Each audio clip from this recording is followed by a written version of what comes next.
Test खेलने वाले जितने ममालिक हैं उनका एक मौजूदा रुझान है, वो नया नहीं है, पुराना है, लेकिन अब वो कुछ बढ़ता चला जा रहा है कि जो टीम है उसके अंदर 6 डाउन 7 डाउन 8 डाउन तक जो है बैटिंग करने वाले लोग हों, बॉलर्स भी हों। दूसरे लफ्ज़ों में वो ऑलराउंडर चुन करके लाते हैं।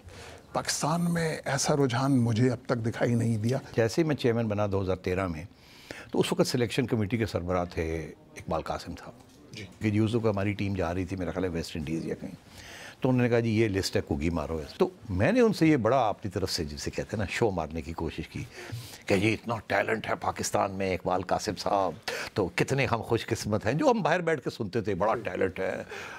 तो उन्होंने आगे से जवाब दिया, मैं आज तक नहीं भूला हूँ और मैं उनको याद दिलाता हूँ। मैंने कहा आपने ये कहा था सेठी साहब कोई टैलेंट नहीं है, ज़ख़ीरा ख़त्म होने जा रहा है। तो इसका मतलब ये है कि शाहिद आफरीदी पिछले दिनों तो सही कह करके चले गए ना कि पाकिस्तान में कोई टैलेंट है ही नहीं, जिस टैलेंट की आप बात करते हो है ही नहीं। मैं शाहिद अफरीदी को मुझे पूछा गया कि जी शाहिद अफरीदी तो ये कह रहा है, तो मैंने उनका जवाब दिया, मैंने कहा वो बात सही कह रहे हैं। अच्छा, जो मौजूदा टीम है इसमें कोहेजन नहीं है। मसला है पाकिस्तान का माशरा, सारा पाकिस्तान ऐसे ही है, कोई डिसिप्लिन नहीं है, शॉर्टकटिज़म है और तालीम की कमी है।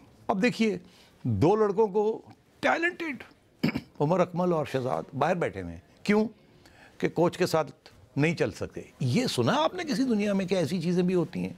ये हमारे यहाँ होती हैं।